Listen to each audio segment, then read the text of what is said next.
I'm just, I guess, community member Okay, with students in the Belfast School District. okay, Thank you. yeah. Travis, could you send an invite to Daniel Sloan, please? Okay.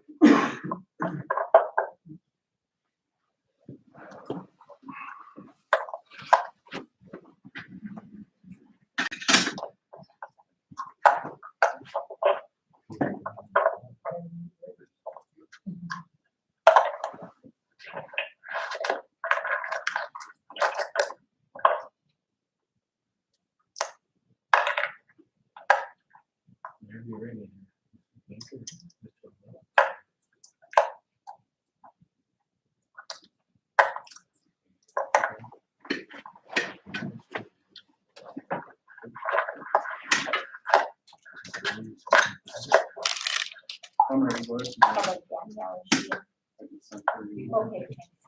Yeah. Okay, I think we're ready. Well, the Belfast School District number 7 meeting in order at 4:56, 4:54. 56, yeah. 54. Mr. Becker, would you lead us in prayer? In the name of the Father, and the Son, and the Holy Spirit. Amen. God, we thank you today for all your blessings, for the successful outcomes we've had so far in our school year.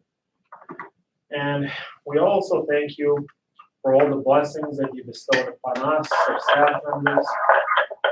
And we also thank you for allowing us to come up with the vaccines to help us combat the COVID-19. We thank you for that. And we also thank you for all that you've given our school system. We thank you for the warmth, a good winter. We thank you for providing us with all the food this past winter. We provide you for the warmth and the good buildings that we have. And then we also pray today, want to pray for all of those students that are struggling. We pray for all those in our community battling addictions. We pray for the sick. We pray for the elderly. We pray for our veterans. We also pray for our first responders. And we ask you today to give us the insight to make decisions that will best reflect what is good for our students. We ask this through your mother, our mother, the Queen of Heaven, Mary.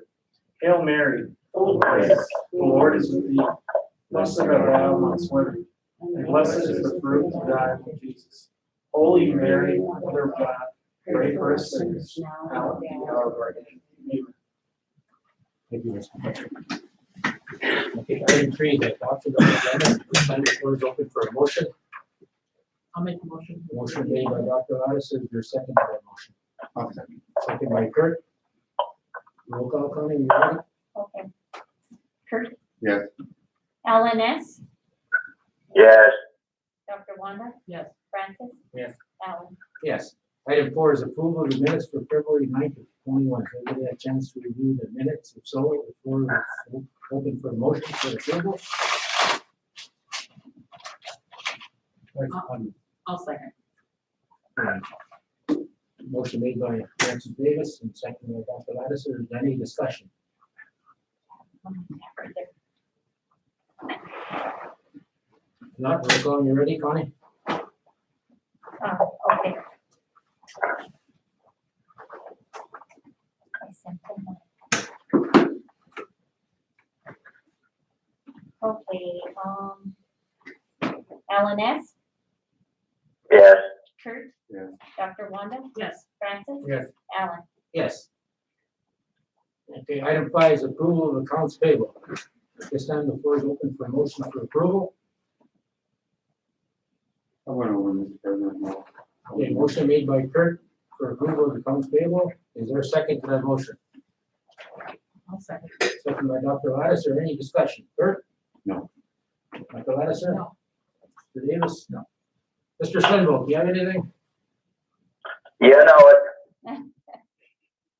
That's what I was calling. I'm wondering about Cleo Wallace Devereaux for $10,935. Who that was, I don't remember that name. I could respond to that one. The Cleo Wallace Devereaux, it's a facility to which it was previously approved with a tuition agreement. It's a residential student facility. Oh, okay. How about Laser Plus Imaging for $25,663?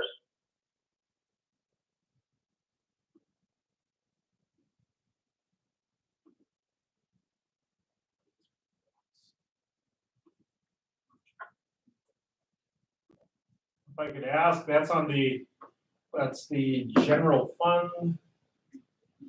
area.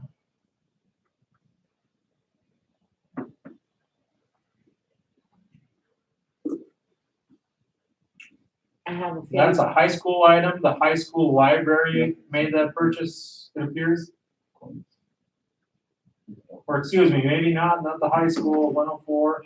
It's the elementary school federal program. That would be for the Circle grant.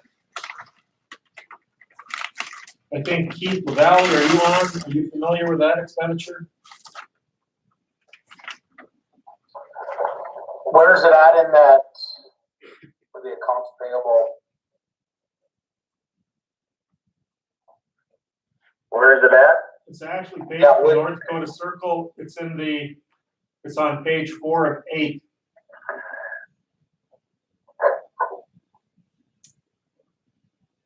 And the purchase was made in the elementary school area.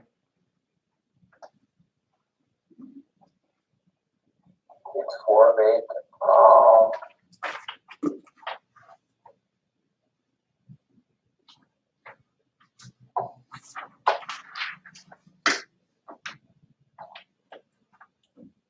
Three different invoices. 3 different invoices, 3 dates. I remember when this came in. I can't exactly remember what the expense was for, but verification was made that there were 3 separate orders. And they were all What's it- paid on the same what- date. It's the laser, what was the name of the company? Laser Plus Imaging.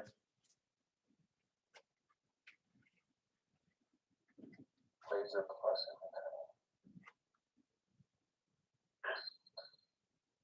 I do not recall, Dwayne, and board members.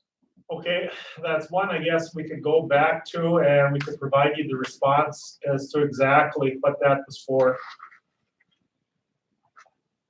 See on. Okay.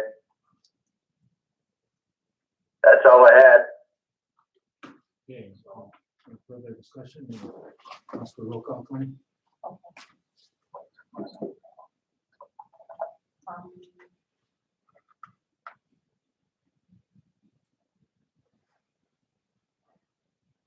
Okay, Dr. Wanda, Yes. Kurt, Yes. Alan S., Yeah. Francis, Yes. Yes. Alan. Yes. Item C, first one under old business is approval of the 2019-21 teacher negotiations completion. Expect teacher compensation, Mr. Putnam. Okay, keep in mind, we had previously informed the board that in the last negotiated agreement, there was agreement that we would come back and revisit this area for supplemental compensation. And we did go through the area with the debate representative and our negotiations team. And we have all of the documentation of our standpoint, and what we did agree to was some new and additional language. In there was provided this go around a rubric. And primarily, this was put in to ensure that there would be additional compensation for special education teachers when their caseload would be above a standard. The rubric that's in here provides a standard, and the language came from BATE. And we have some examples as to how the additional compensation would be provided. And for this specific item, we could have some comment from Danielle Sloan in regards to the rubric itself and the, maybe some, discussion on the caseloads. Okay, Danielle, All right, so in the packet, there is, like Dwayne said, there is a weighting factor rubric, and so when you, there's 13 different disability categories students can qualify for an IEP under.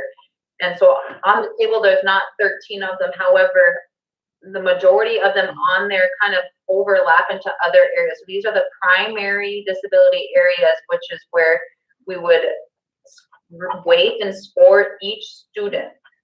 And then there's 3 different levels on the rubric because there's obviously not every student's the same, and some students, for example, the top on that rubric is a student that has a learning disability.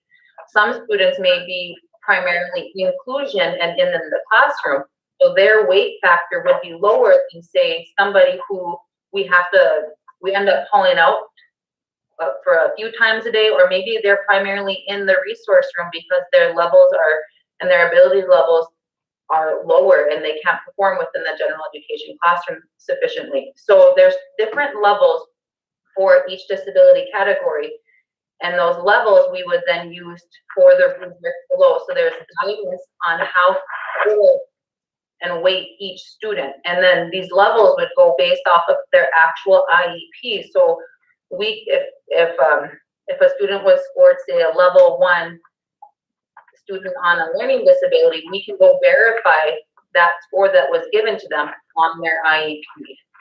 So they have to align. Okay, are there any questions about that so far? I guess a comment, Danielle, the issue with the caseloads and the weighting factors, that would likely essentially go away if we fill the positions. Yes, yes.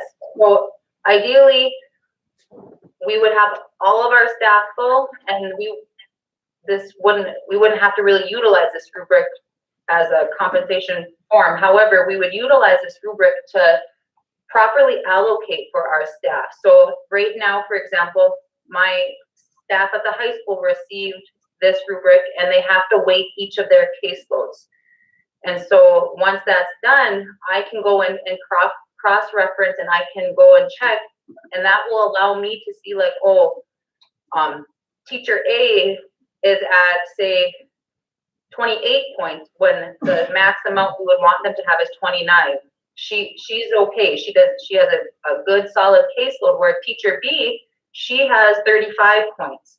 She's above and beyond what the expectation is. Maybe we need to look at moving students around to ensure that the caseloads are weighted appropriately and allocated among staff evenly, or maybe that all of our staff have high caseloads and they're all at 29 or above. That supports that we need to look at hiring an additional staff member. So this is really looking to ensure we are allocating staff accordingly.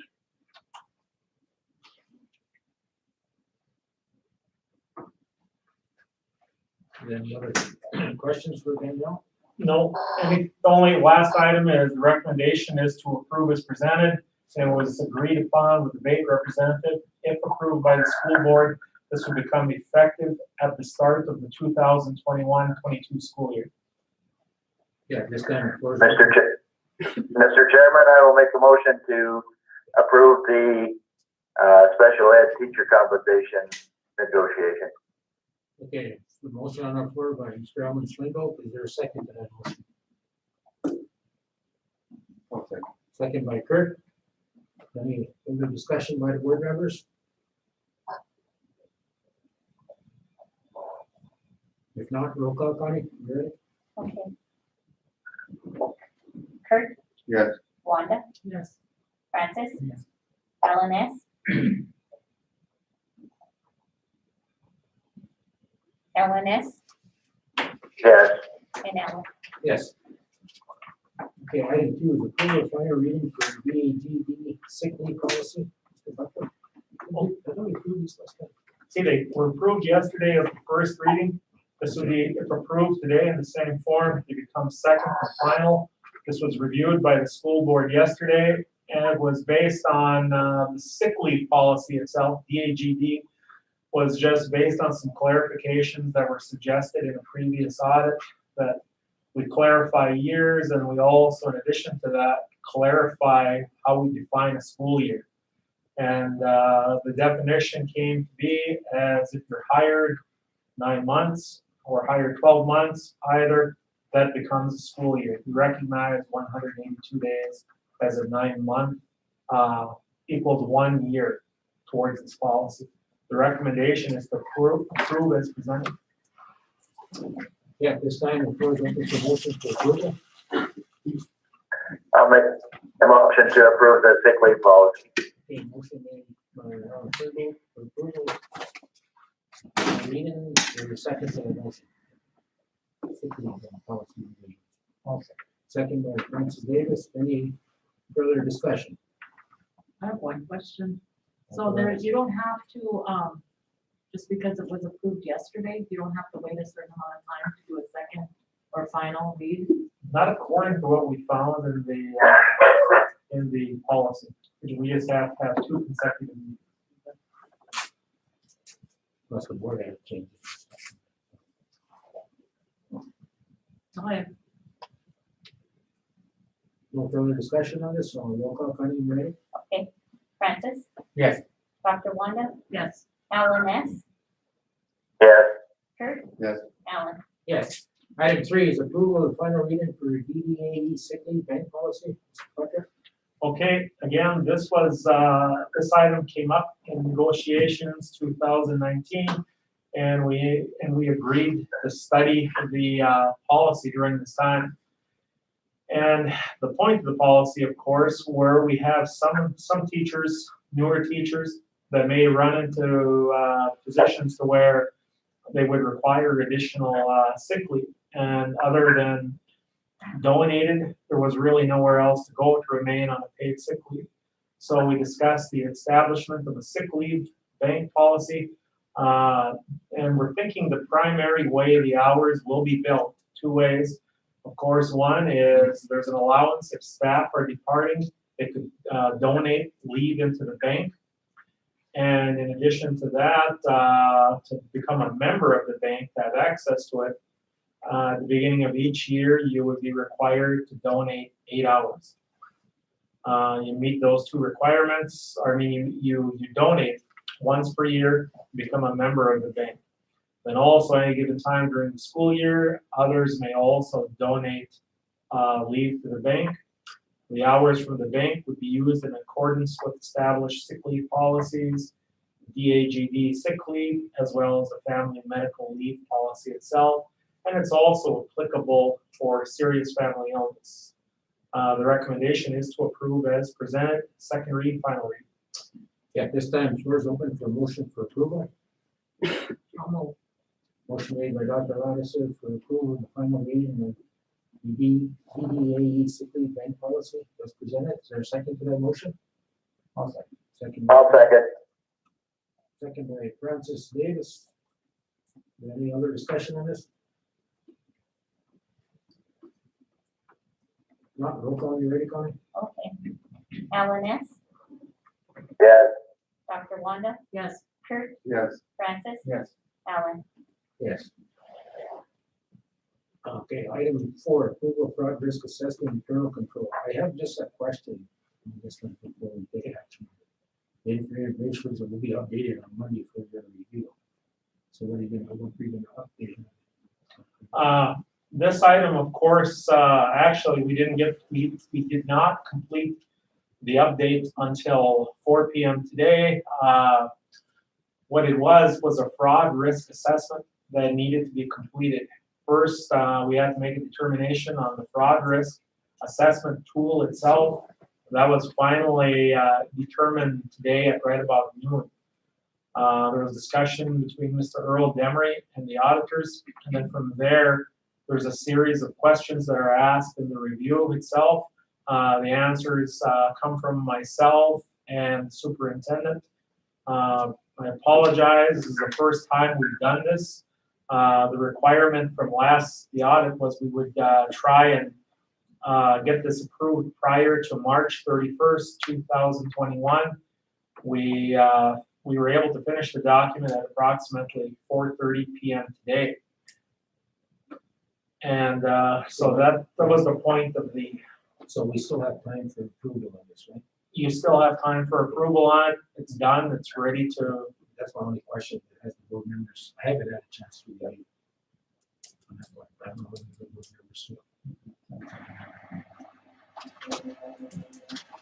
if you want to table and come back to special meeting, that would be fine. It's just a discussion. I would. Okay, I just ask for a motion to table item 4. I'll make a motion to item 4. Okay, motion made by Kurt to table item 4, your second. I'll second. Second by Alan Flando. Okay, roll call, Connie, Okay, we'll probably have to set up a special meeting here, so. Whenever the board member wants to get time for us, set up a special meeting. Monday, Tuesday, and both. I mean, I got doctor's appointment. So Wednesday, whatever. I'll do it today. We can review it tonight too. Yeah. No, what I'd recommend is if each board member can go through it and give Connie a call that they've read it, then we can set the special. Okay. I'll be ready. You okay with that? You okay with that, Mr. Swinbo? Yes. Okay. I didn't hear did they set a date or?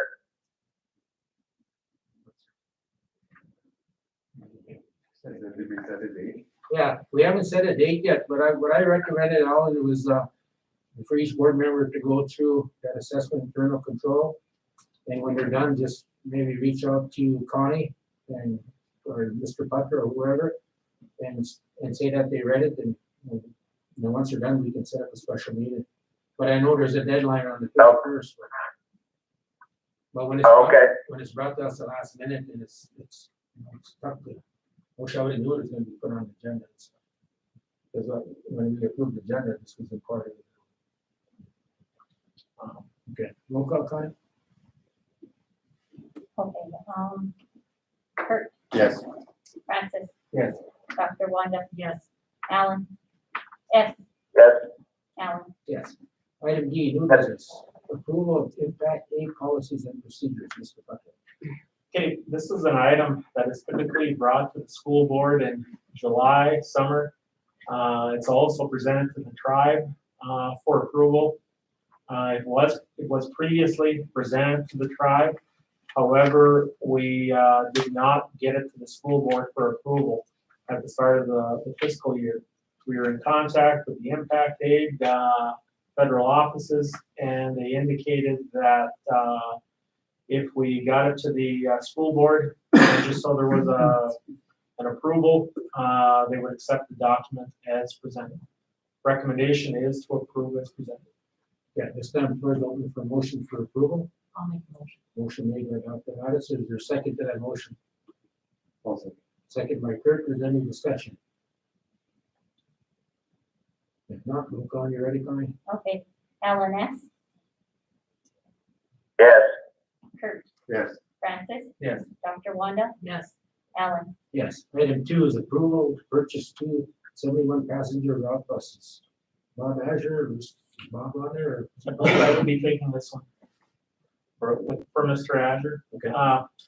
Okay, we had a meeting with the Transportation Committee a couple months back, and previously 2 buses were purchased. We used the federal CARES Act money. I believe maybe it was CARES Act or resiliency to purchase 2 other buses to increase the size of our fleet to accommodate social distancing on the buses. In addition to that, we had funds set aside for 2 new 71 passenger buses. They were to replace some of the high mileage buses that were in the area of fair and almost inoperable. With the purchase of these 2 buses, that would update our fleet per Mr. Azure.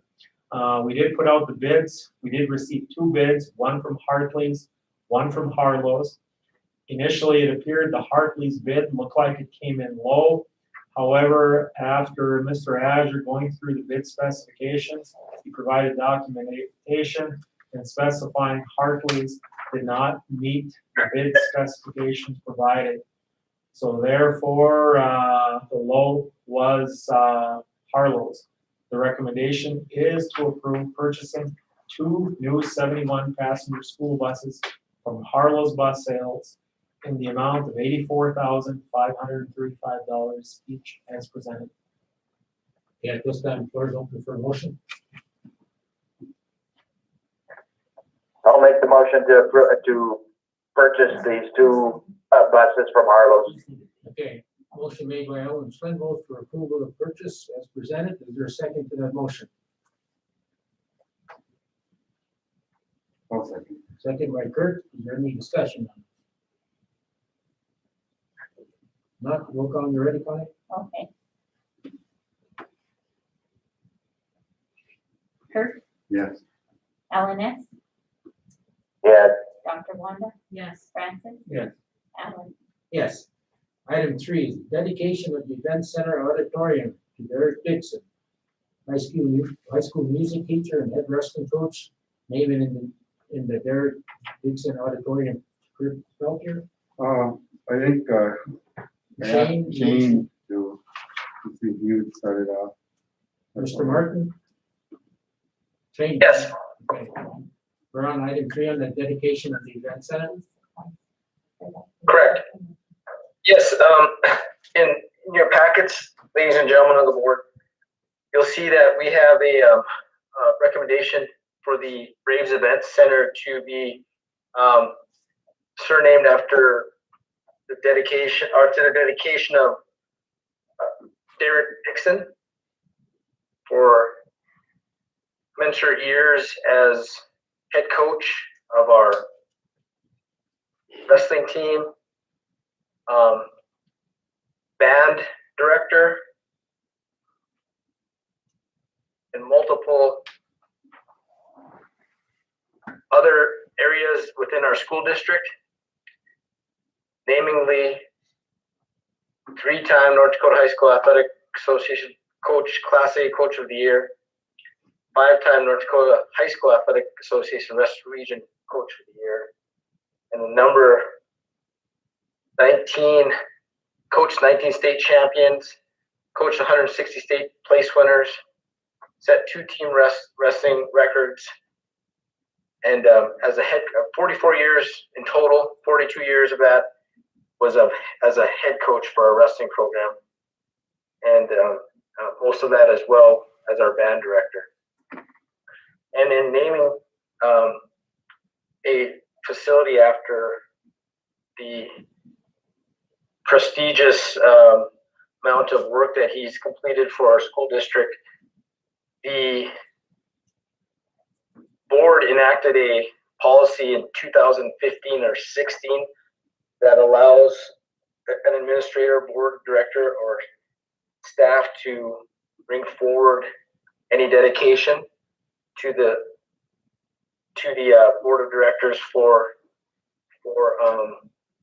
honoring such an individual. One of the highlights of my career, going on my 14th year here, is the fact that Mr. Dixon was named to the National Federation of High Schools as a servant leader for the wrestling programs across the whole United States. Nationally, he was nominated 3 times for Coach of the Year across the United States. Those are some big awards and some big accolades that I was privileged to have had him work with me during those times where he was honored with that dedication. So I know there's some other people that would like to talk, and I believe Mr. Board Member Kurt Pelch would like to also speak on Mr. Dixon's behalf, but I think that it's a good thing that we have had a coach in our system, and I've always spoke on continuum. It's important for our kids to have continuum and their leadership, and Mr. Dixon has been that person for 4 decades. With that being said, I'd like to turn it over to Mr. Pelchi. I think Wayne might have something you wanted to, did you have anything, Wayne? I guess what I did is I did put a document inside the, in the packet itself, pretty much, summarizes a lot of what Mr. Martin stated. And that was as a result of some discussions that were held at the construction committee level. This was an item that was first brought up at, Mr. Kurt Peltier was also part of that construction committee at that time. And during that process, it was thought best before a dedication was made that it should be upon the successful retirement of Mr. Dixon, to which we are at. So I provided that summary in the packet itself. Thank you, Mr. Martin, Mr. Pacho. 3 years ago, I was put on the construction committee for a new building. At that time, I suggested that we name the new wrestling building in honor of Derek Dixon. Because the construction was in its beginning phases, I was told that it might be a little too early for this discussion. Upon completion of the building and the announcement of Derek's retirement, I thought it would be a good time to make my suggestion again. About 2 months ago, all board members met individually with the superintendent to discuss concerns, ideas, etc. I talked with Michelle about naming the building in honor of Derek. So this brings to today. Derek not only committed himself to a wrestling season, but also committed himself in the off season by coaching the Bad Boys, which included elementary, middle school, as well as high school wrestlers, girls and boys. 5 out of 6 of our kids wrestled for Derek. Some of our highlights would include our daughter Kelsey taking second in the Bantam division state, where she had to wrestle all boys. Our son Dustin took 5th in the nationals when he was in the 6th grade. Derek has given our community and our family a lifetime commitment and pride. Derek is not only a good friend of mine, but he is my brother-in-law. So it is an honor for me to make a motion at this time to name the auditorium the Derek Dixon Auditorium. Yeah, this time we have a motion on the floor, Mr. Peltier. Thank you. Is there a second to that motion?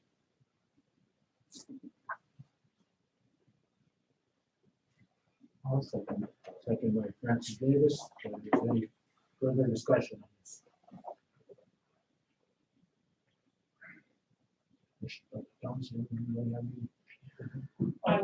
I would just like to say, Mr. President, that Mr. Dixon has been an exemplar, not only staff member, but community member. And I think he's lived by his motto that was said. And as my former band instructor, I wish we didn't have to let him retire. I'd rather keep him as opposed to name an event center in his honor, but I can't think of anybody who deserves that. No. Mr. Davis? Yeah, I just wanted to share that I was about, maybe last week, I was working with 4 other people and we were discussing just about every day. This one person was discussing, he discusses Derek all the time. But before knowing this, one of the persons in there said, you know, if you're on the school board, they said, maybe you can make some kind of recommendation to name that building up there after Derek Dixon. I thought that'd be a good idea. I didn't know this. Well, I just the one person I want to share is his name is Lenny Dakota. Lenny Dakota, every day, not a day goes by he doesn't talk about Derek Dixon. And he doesn't talk about him just as being his coach. He talks about other areas where Derek, fills the void in people. Not just a coach, but just as a good human being. And he's got some really, Lenny has got, so many stories about Derek. And it's interesting to listen to. So that's what I wanted to share. If I could just add something else, Mr. President, I just want to share one final example of the kind of person he is. When this pandemic began, a big struggle was, how do you teach music during a virtual environment? but he was excited and he said it was hard to change, but he did. But what stood out the most to me is he came to my office and he got permission from these students, of course. And he showed me an assignment that they did. And it was it music related? No, but it was more important. It was how their lives have been impacted by the pandemic and just specifically everything they lost during the school year. And it was so touching that he felt that was important. So his connection with students are above and beyond any expectation an administrator would have. I just needed to share that. Thank you. I just want to throw something in there. I know I mentioned Derek as being my brother-in-law. Quite a few years back, during a novena, the priest said, families get together, and if you don't have a family member, somebody adopt them. So my mother-in-law adopted Derek, in the church. I mean, just during mass. So we call him my brother-in-law ever since. And so that's why I said my brother-in-law. And he's been my brother-in-law. Any other discussion? Will there be some kind of dedication ceremony for him? Okay. It's well deserved. Yes. He's a part of the community also. Wear your cheese head. That's his only downfall. Mr. Swindle, do you have anything? Yeah, I'd like to make one comment, I guess. I guess this is a very good example to the school board of what continuity and a coaching staff will do. It showed that we can have a successful program.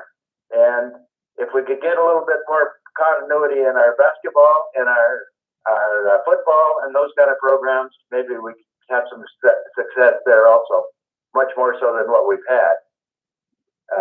And that's all. Okay. Anybody else that's on, do you have any, give you guys the opportunity to say something if you want? Mr. President, this is John, the principal, and I still go back to as a senior when the Dixons first got here and thinking that I was a student of theirs, and now, I have the opportunity to be their supervisor and watch them retire. So it was a well-earned career, and I just want to have to say that. Okay, anybody else? Yeah. Move on. Roll call, Patty? Okay. Roll call. Francis, Yes. Dr. Wanda, Yes. Alan S., Yes. Kurt, Yes. Alan. Yes. Item 4 is permission to hire high school English teacher, Mr. Lattiser. Mr. President, members of the board, in your packet is a rating sheet. We had one applicant that was Sheena Lattiser. The recommendation is to hire using ISEP funds. I'll make the motion. Okay, motion made by Dr. Lattiser for hire Sheena Lattiser. Is there a second to that motion? Okay. Second by Kurt. Is there any discussion? Not roll call. You ready, Connie? Okay. Alan S., Yes. Dr. Wanda, Yes. Kurt, Yes. Francis. Yes. Alan. Yes. Item 5, accept the resignation of middle school math teacher April Nelson. Yeah, Mr. Brogan? Keith will be thinking that. Keith, are you gonna be taking this one? Yeah, I will take this one. John, there's some feedback from yours. Mr. Lattiser. Yes. Yeah, you have to mute yourself, sir. Sorry, guys, I'm trying to get a bite to eat. Okay. Mr. President, members of the board, I'll take this on behalf of Mr. Peltier in your packages resignation for April Nelson for review. Mrs. Nelson entered employment August of 2000 for a total of 21 years. The recommendation is to accept the resignation from April Nelson as the middle school math teacher with years of service award per policy to be awarded. Recommendation is to approve as presented. Yeah, at this time, floor is open for a motion. I'll make the motion. I will move to approve her resignation. Motion made by Alan Swingle. Accept the resignation, second by Dr. Lattiser. Is there any discussion? Not roll call, you ready, Connie? Okay, Francis, Yes. Kurt, Yes. Alan S., Yes. Dr. Wanda, Yes. Alan. Yes. Item 6, permission to advertise middle school teacher. Matt. Mr. LaValle. Yep, Mr. President, member of the board, in your packet is an advertisement for the middle school position. It will be advertised as a general middle school teaching position. The recommendation is to approve the middle school teacher vacancy announcement as presented.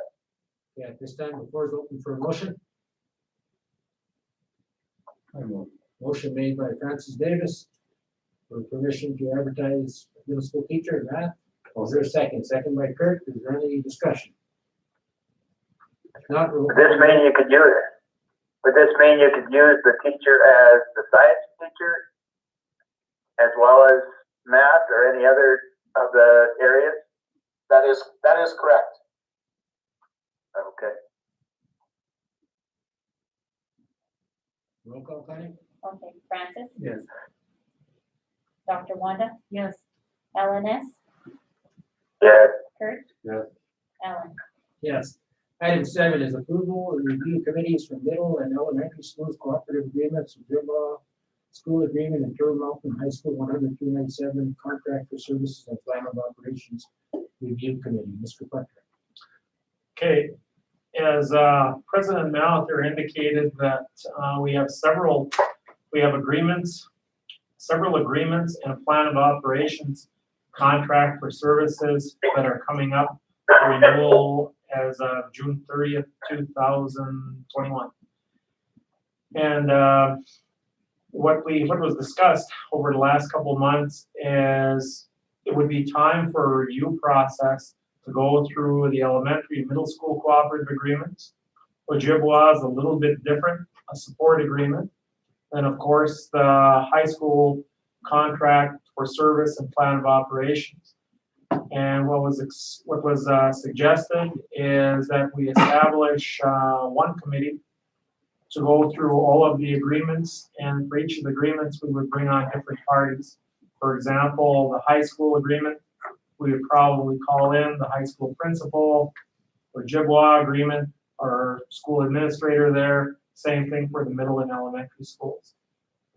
So then if the school board is good with that, we would just need 3 appointees. Who's in here? Alan, Ross, Harry. Yes, all take turns. Look, it's gonna be fun, Wanda. Wanda's an alternate. You don't need a motion on that? We probably need a motion with whoever's gonna be, we would approve that. Or is that, this time, floor is open for motion. Between board members on this one. I would do it.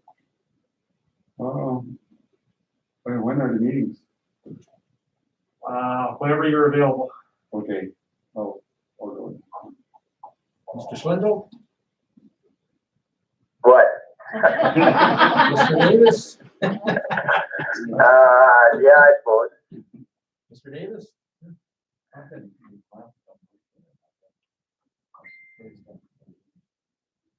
Okay. With Alan S., Do you want to do this? I could you just take my place. I'll be the alternate. okay, so Alan S., As president, you usually get our deputy alternate. and then Alan, Floor is open Malater for a motion. is the alternate. We're just about ready for a motion, I think, for a con. Yes, I got you in those situations. Okay, who wants to make the motion for that? I got Wanda, Kurt, and Alan Schlimbel with Alan Malater as the alternate. Okay.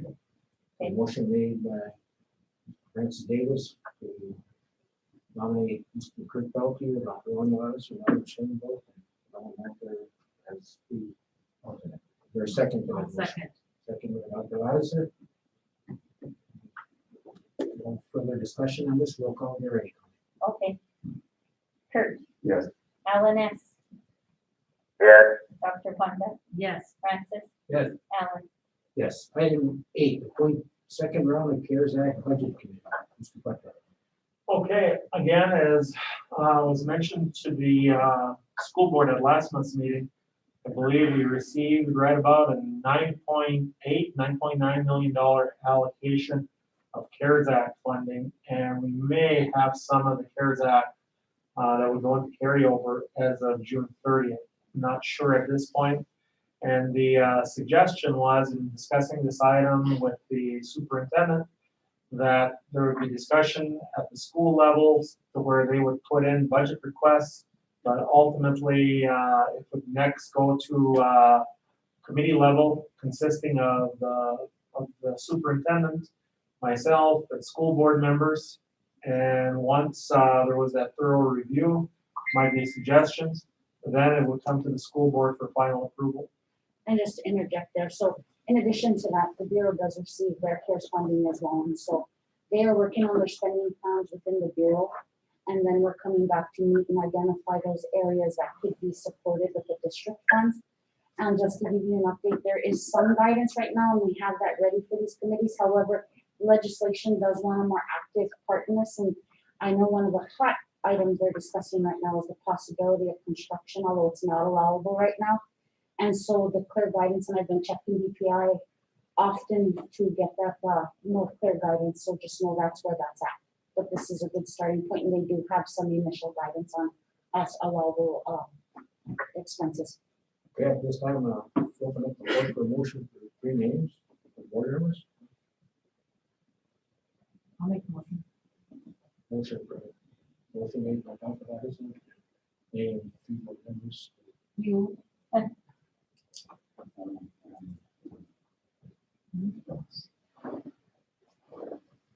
Ms. Ross, Terry, and Alan Schlengo. Well, I think he is the president, should be. just make the motion and say the names in a second. Okay. So I will make a motion for Alan Melitaire, Ralph Sass, and Terry LaFountain. And an alternate is Francis. Okay, is there a second to that motion? I'll take it. Second by Kurt. Is there any further discussion on this?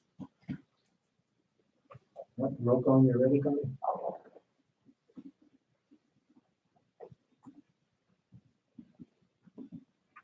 Okay, so Wanda and Kurt made the motion, right? Yes. Okay, Wanda made the motion, I made the second.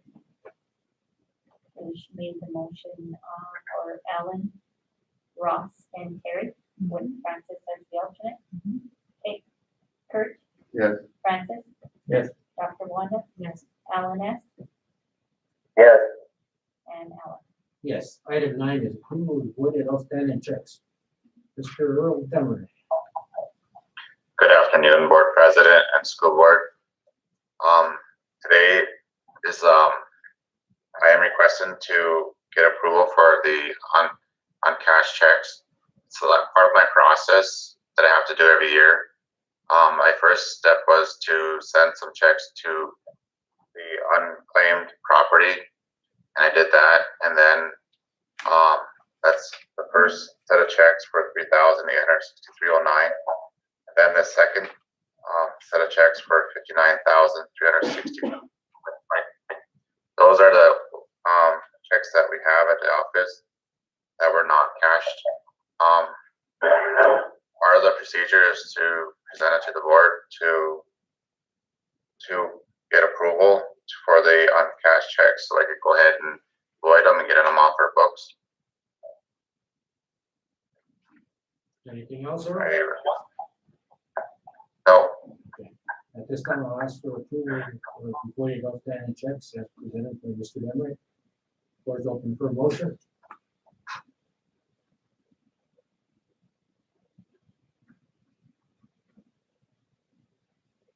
I'll make a motion. Okay, motion made by Kurt for approval of the voided outstanding checks as presented by Mr. Earl Demery. Is there a second to that motion? I'll second.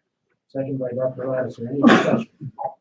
I was wondering, people that are on the list, Earl, were they notified about the uncashed checks or how does the procedure work? Well, this year we were kind of it was kind of a rush thing with the COVID and stuff. But in a normal year, we would send out a letter to notify people that there's checks that aren't cashed, and people that the first group for the ones that went to unclaimed property, they could still they could go through the unclaimed property and make that claim for that check or that amount, and then like the ones that the second amount that we have, the second group for the 59,360.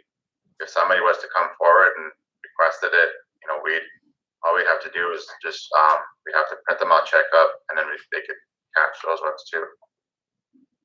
Yeah, I've seen some of the dates on here were like 2010, and so how come those are kept so long? Well, it's a procedure that I was not aware of, that I just found out that I was supposed to be doing, and it's something that I wanted to clear up, and something that's I'm gonna be doing every year from now on. Kurt, did you notice one of those checks was for you? Yeah, I've seen something on there, and it was for like $3,000, I think. That's very fine. Yeah, right. I think it was 35 cents.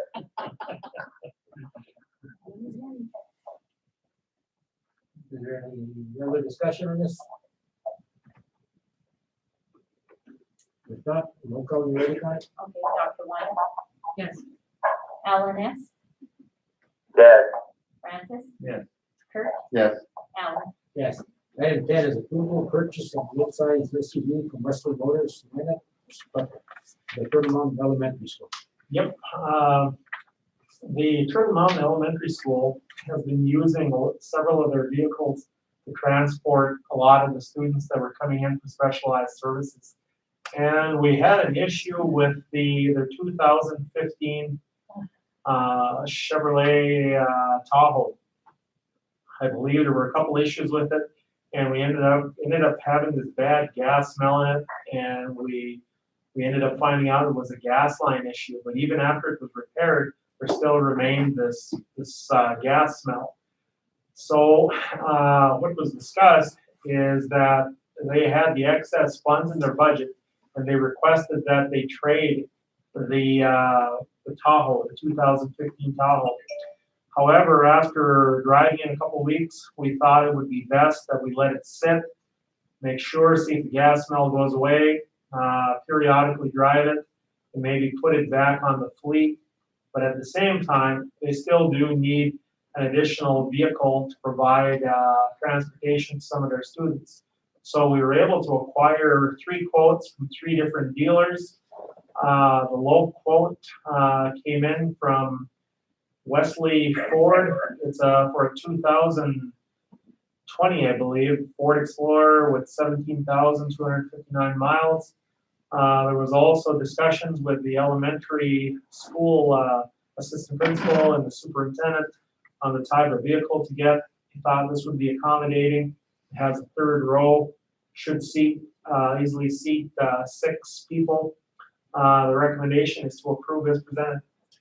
Yeah, at this time, the floor is open for a motion for approval of the purchase. No movement, Mr. President. A motion made by Kurt. Is there a second to that motion? 1 second. Second by Francis Davis. Is there any further discussion on the purchase? I guess one comment I'd like to make.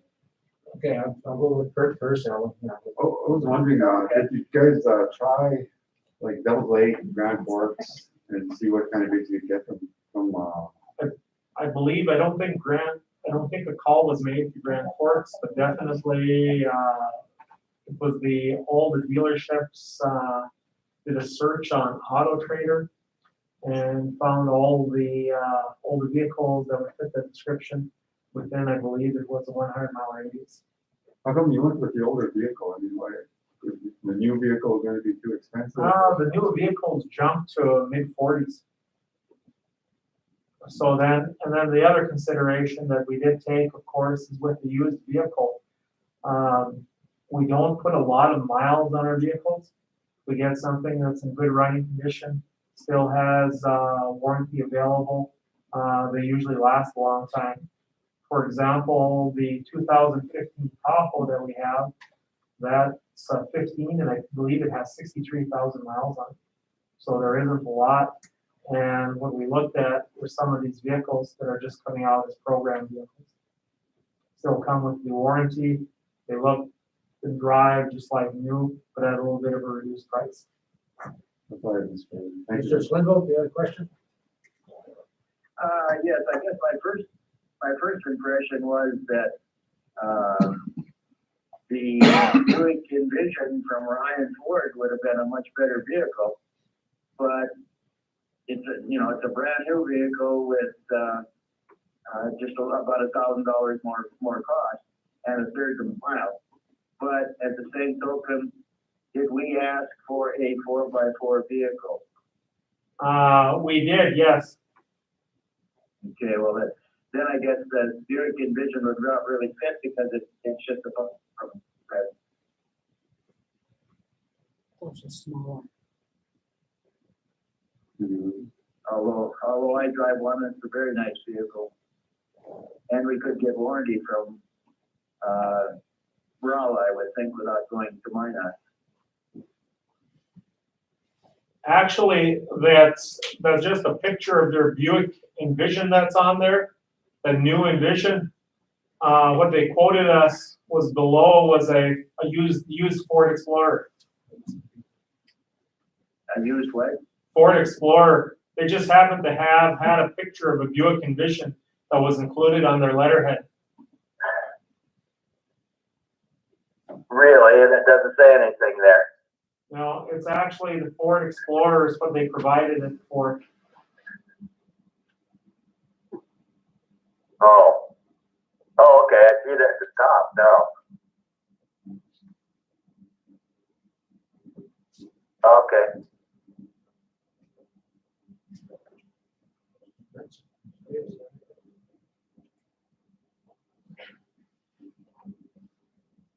Ready? Kurt, Yes. Alan S., Yes. Dr. Wanda, Yes. Francis, Yes. Alan. Yes. Okay, moving on to item E is reports. Item 1 is True Monthly High School Student Council Representative. Myra, Amari. Amari.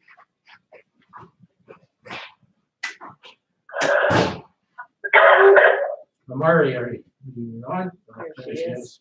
Hi, sorry, I didn't hear what you said quite. I wasn't sure. Is this the report? I didn't hear. Yes, you're Yeah, up, girl. You're on. Okay, It's, so, somebody trying to get us to vote. I'm just gonna read our report for what we've been working on so far. As of right now, the tribe approved our incentive plans, so pretty much all that can happen with that is additional planning of who's gonna run and stuff like that, but student council will not be a part of that because it's out of our hands. Next is we're planning the farewell for the retirees at the high school. We're planning for it to be on June 18th at the football field, or most likely, depending, I guess. We want to have a social hour at 4, and then having the band possibly play at 5:30, follow up with the choir and game. Possible speakers and a possible meal. It would most likely be like a cookout meal of some sort.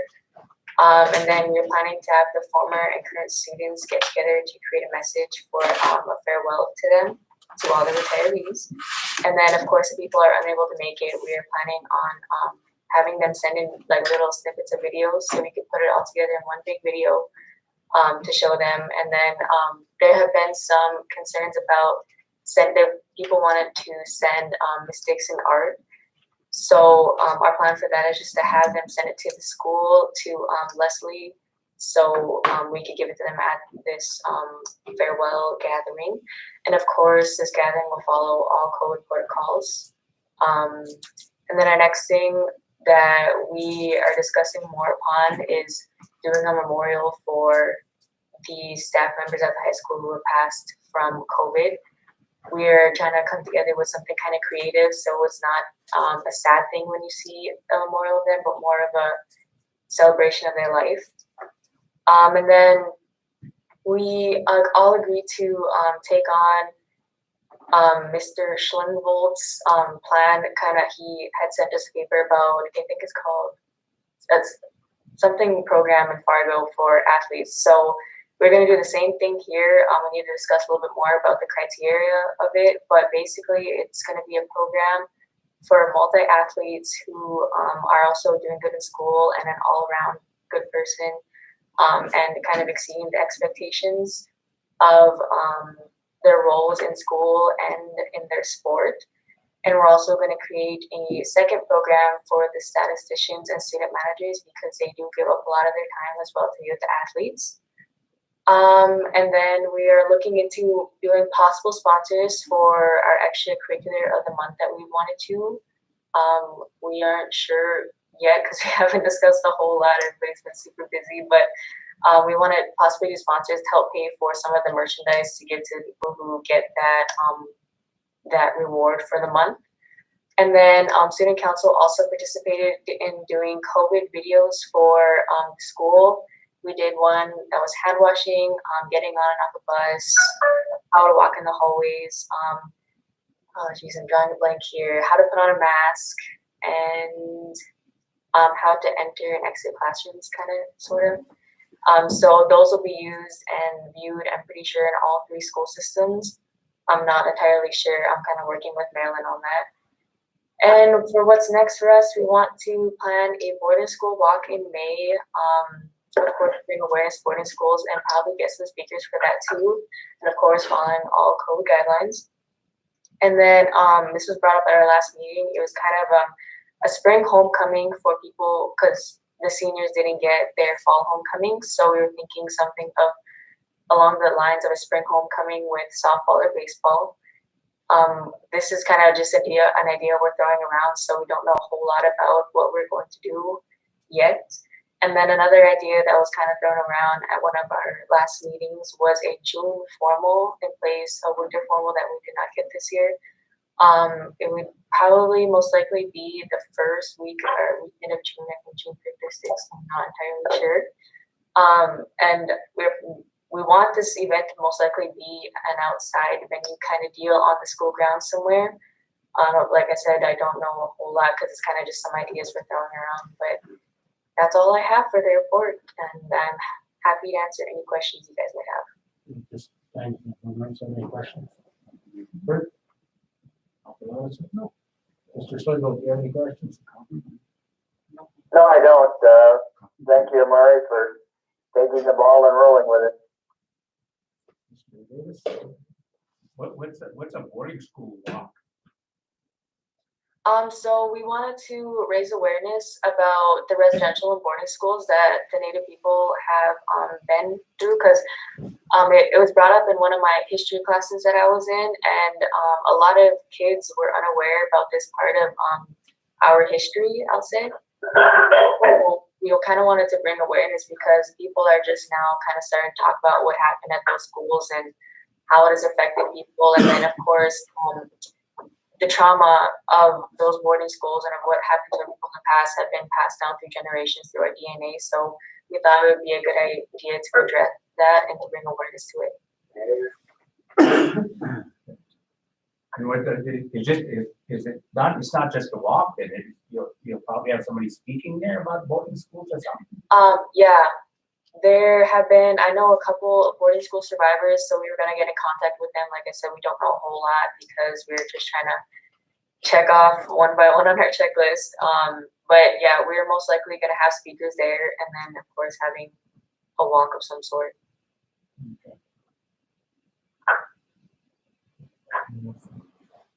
Okay, I guess I don't have any questions. Thank you for your report there, Mario. Thank you. Yeah, thank you. Okay, item 2 is superintendent. Okay, good evening, Mr. President and board members. Just to give you a brief overview in regards to the number of students attending on-site learning. This is not 5 days a week yet. However, an estimated 120 students are attending school at the elementary per week. middle school students are cumulative of 150 students, and at the high school, we're at 125. The way we determined those numbers was, of course, parent choice. A survey was sent out to the parents, and they elected to be on site or not.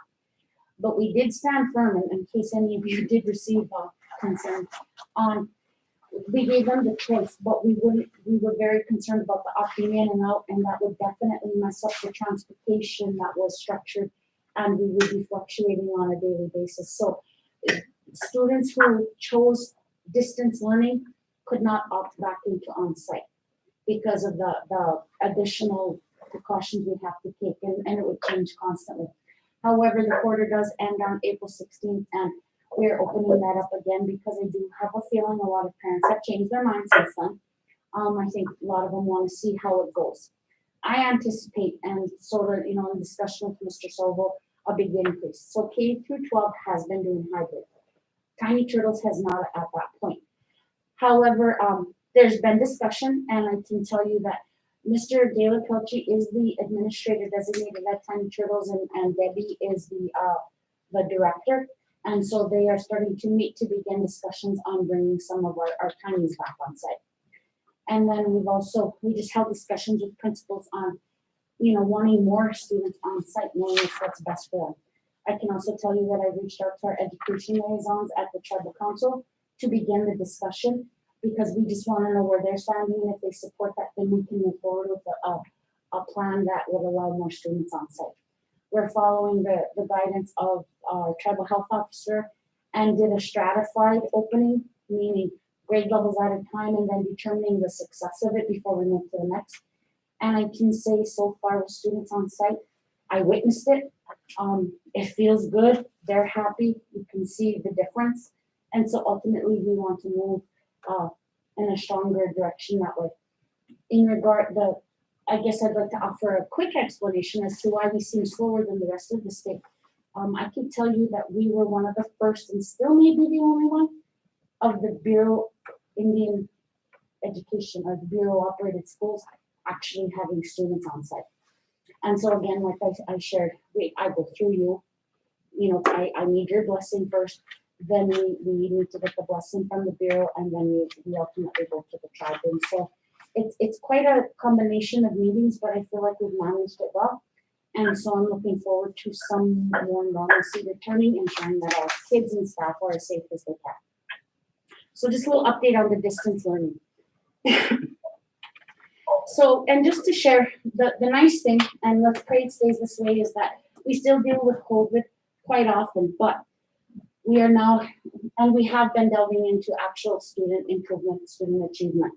And at the end of the meetings, I try to keep it short and quick, but at the same time, I really want to share this with you, these different things that are happening.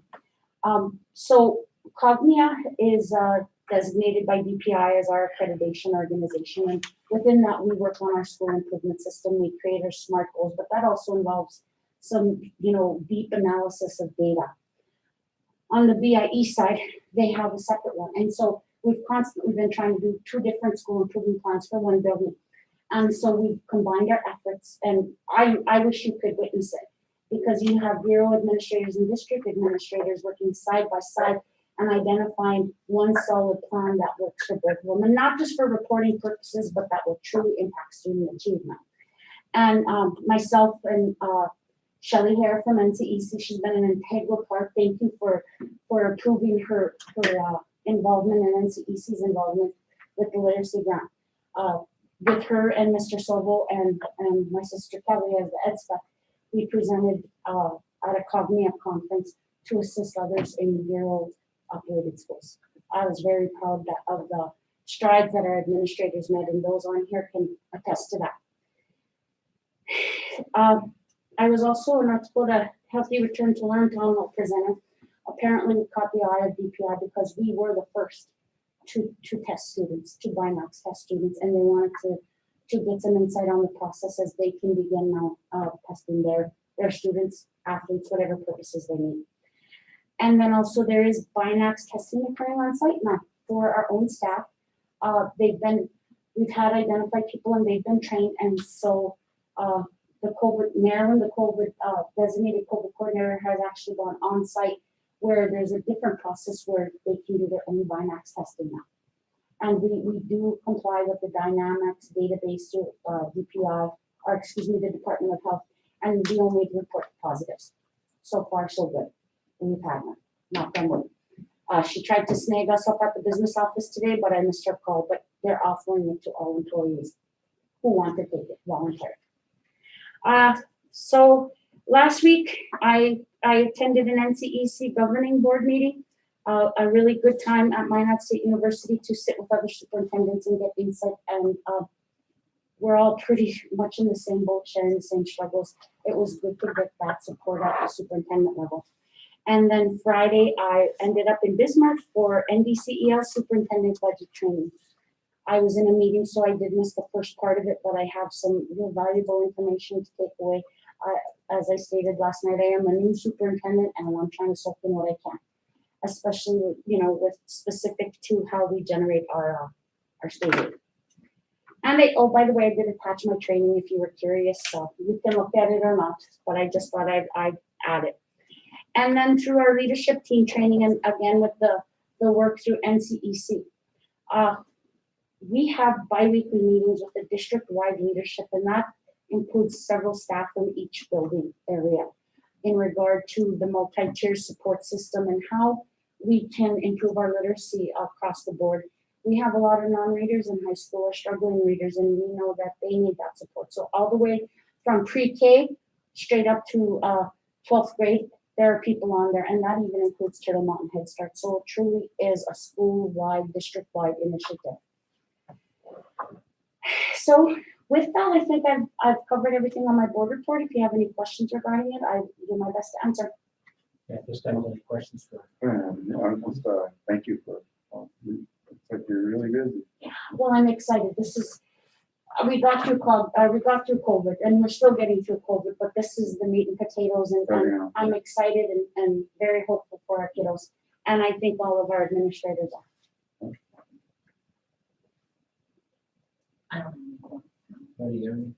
I'm just wondering, but that testing for students, like Maryland's is what Maryland, what is your COVID? So technically, Marilyn Ladisser is the student services coordinator, but when the pandemic hit, with CARES money, we could repurpose staff.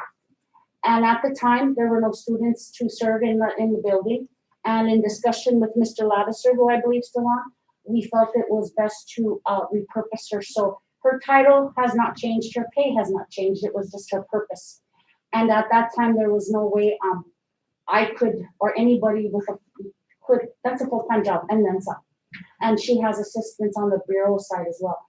But what they do is we have weekly health and safety meetings, and we still continue those, but she has taken it a step farther with actually structuring the on-site testing. In collaboration with Dr. Martin, they started the athletic testing, and now they're moving, like I said, they're moving towards the Binax on-site testing. And while she's doing that, she's assisting the county as well as the tribe on internal contact tracing when there's an identified positive or possible close contact within our schools. So my question was because does she ever touch base with the tribal health? Oh, yes. Was Stephanie J? Oh, all the time. Okay, that's good because she seems to have a lot of insight to testing and stuff like that. And Stephanie J has been a wealth of information. She sits on our health and safety team as well as Dr. Terry Dwelly, who is an infectious disease specialist. And they work very close together, as well as with Melissa Reardon from NDSU. And so whenever we do have those specific health questions, we often turn to Stephanie, Dr. Dwelly, and Melissa. So in addition to that, it's not just them. We have the county, we have Sarah Hendrickson, who serves on that team, as well as Gigi Arts, who heads up the IHS nursing staff. And so Jordan Ladisser, who works for the Department of Health, serves on that. And I do believe the next person to enter our committee or our health and safety team is actually a representative from the Center of Disease Control. And so we are well informed and well guided before we make any step, because we recognize we're experts in education. Health, not so much, but we're becoming it. We feel like it, but we will always have those people who will assist and guide us before we move forward in anything. So yes, long answer, yes. Anything else, Randy? No. Mr. Swinville, do you have anything for Dr. Thomas? No, I don't. So, you're gonna take a look at the end of the quarter, on April 16th, but then, we'll keep you can get back, or? Yes, what we actually did is whenever we did open up, parents filled out a paper saying they wanted to continue distance learning. It's very likely that will be offered after this year, because we're only operating under the governor's executive order. But when parents wanted to continue distance learning, I actually created the form and they came in and signed it. So then we look at the end of the quarter and we go back. And I do, Mr. Laddister, you even have a waiting list, and you've taken on some students, haven't you? Yes, we had a list that, because we exceeded the allowable percentage for students, but they did register their students in time and using a matrix, a scale, weighting scale on the most needy first. So we are using that weighting, and we brought those students in safely. Thank you. So like for, you mentioned tiny turtles and stuff, but we gotta wait on the 16th, April 16th. No, there is a meeting scheduled to begin that discussion now as to what on-site learning will look for those. I know the concern was that they're so small and they want to touch and play, but we've watched our kindergartners do it, and they received that information via email that the discussion is beginning, and we're ready for it. Our parents are ready for it. We know that. And I'd even like to, Candace, are you still on? As you can mention. Candace? Yes, I'm here. Dr. Thomas. Hi. Dr. Langan, sorry. I'm Michelle. We talked about that. So, is there anything you want to ask or add? Because we're talking about tiny turtles specifically. Did you hear my comments on that? I did, thank you. Just for, I guess, the record, my name is Candace Desjarlais. I am a community member here in Belford. I have 4 students, 3 in the elementary school program, and then 1 in the tiny turtles. With hybrid going on, I guess it's been kind of a strain on myself and my husband, because we are both full-time employees. So I guess it's just something that I guess I know there's other parents within the tiny turtles program specifically that are maybe opting to see if there's something that can be maybe put in place, that if there was, I don't know, a while back we did do a questionnaire for each of the parents as how our comfortability would be if we would allow our students to be in the building, and kind of the precautions that they would have to have for the young tiny turtles to be in school for face-to-face. So at this point, I just feel like it's something that is worth looking into, especially for, I guess, getting them used to something that might be implemented for a while. I mean, my daughter, for instance, is very comfortable wearing a mask, and she doesn't bother with it. And I know there's quite a few other parents that, it's something that we're just getting so used to. And their education, in my I guess, thought is just is so important. And this is the start of their, whole life. And I just feel that a face-to-face learning, whether it be, once a week or even a couple days a week, would really benefit them. And Candace and I had a very good discussion last night, and I was expecting her on. I forgot when they said 7-8. I could have probably figured that out, but thank you, Candace. Yeah, thank you for allowing me some time. Like I said, I know that I might be the only parent on the meeting this evening, but I know just from speaking with a lot of the different parents in our school district, there's a lot of working parents that work full-time, and we understand the guidelines and the protocols that are set in place, but with COVID, it's just been so exhausting. And we are exhausting our leave to be able to be home with our students to make sure that they're getting the education. But at the same time, we're fighting the battle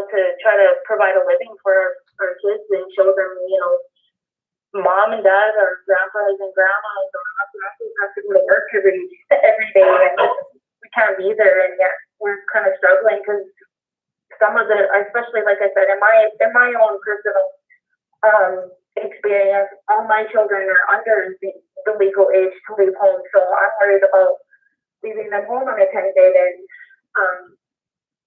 having to worry about social services coming in. It's just a lot for a lot of different parents, and talking with Dr. Langan about this, it's just really nice to know that we're trying to look at maybe a smart restart and trying to get the ball rolling, especially with the low numbers in cases, but yet still being safe and making sure that the students and staff are safe. Do you have anything else to add, Candace? With that, no, thank you. Again, I really thank all of you, board members, Dr. Langan, and everybody on for allowing, me to kind of just go through things. And like I said, I'm really grateful for, letting, there's other parents, like I said, that are in the same situation. So anything that we can do to get the kids in school at least safely, then it's worth, talking about. Okay, if you have any further questions, I appreciate your time there, Candace. Thank you. Thank you. And Dr. Thomas will probably be reaching out to you when they have their meeting. Yeah, and she has me on speed dial, and we've agreed to continue to communicate, and I keep her informed along the way. Okay, thank you. Okay, item 3, business manager, Mr. Buck. Okay, first, just a clarification. First, I guess, the only items I have to report are the reports that I have in my packet. And also clarification for Mr. Alan Schlenvold is the purchase that was in question earlier from Laser Point, I believe. It was for PPE supplies. And they were actually approved by the SU, and they were paid out of CARES Act funding. Well, you threw me for a loop when you said literacy, and I was like, no, but I Print was so small, I read the wrong line. Okay.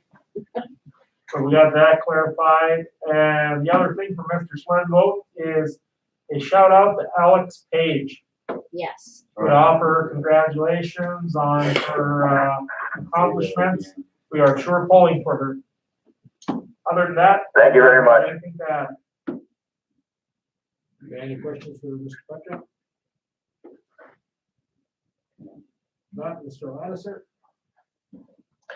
Mr. President, members of the board, again, my board report's in there. We did have exactly 100 students. I estimated, we had set the gym up for 100 students, and we did get 100 students.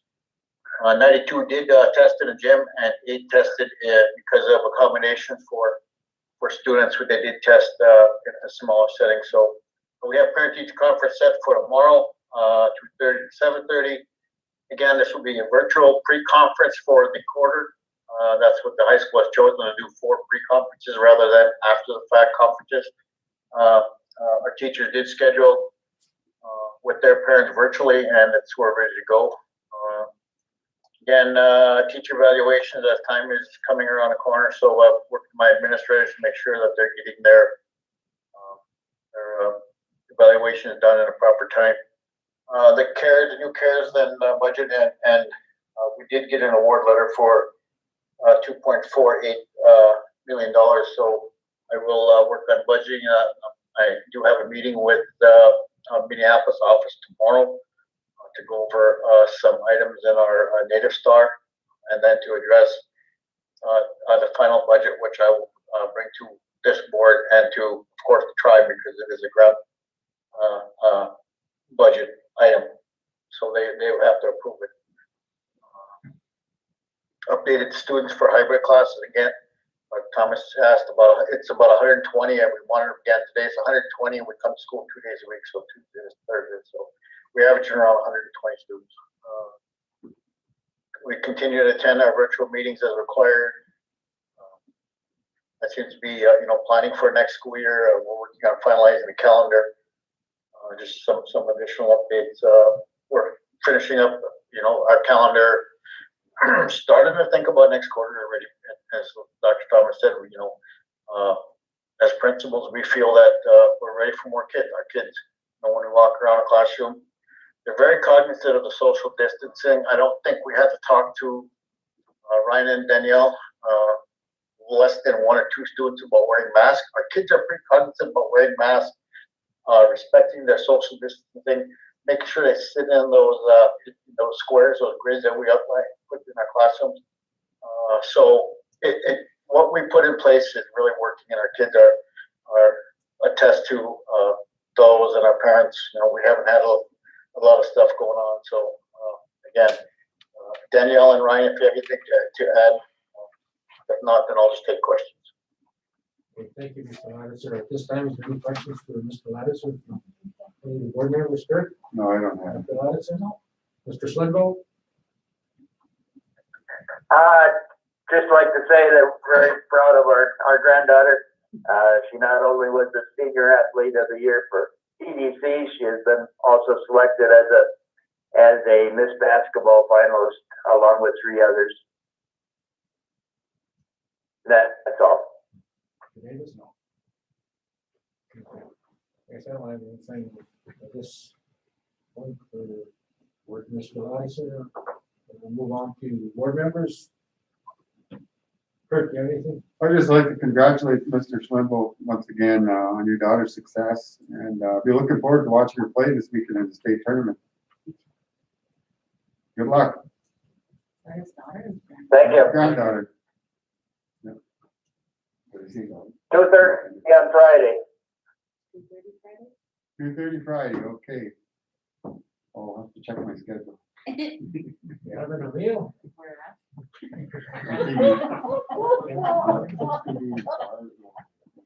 Ready?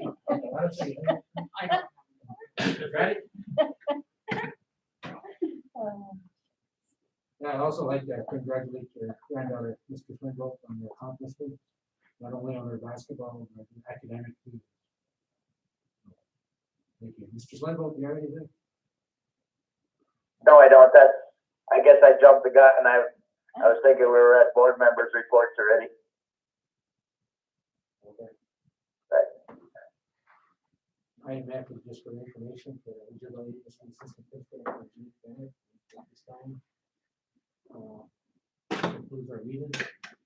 And I'll ask for a motion to adjourn. Motion made by Kurt to adjourn, second by Dr. Lattiser. All in favor, say aye. Aye. We adjourn 6:20. Thank you.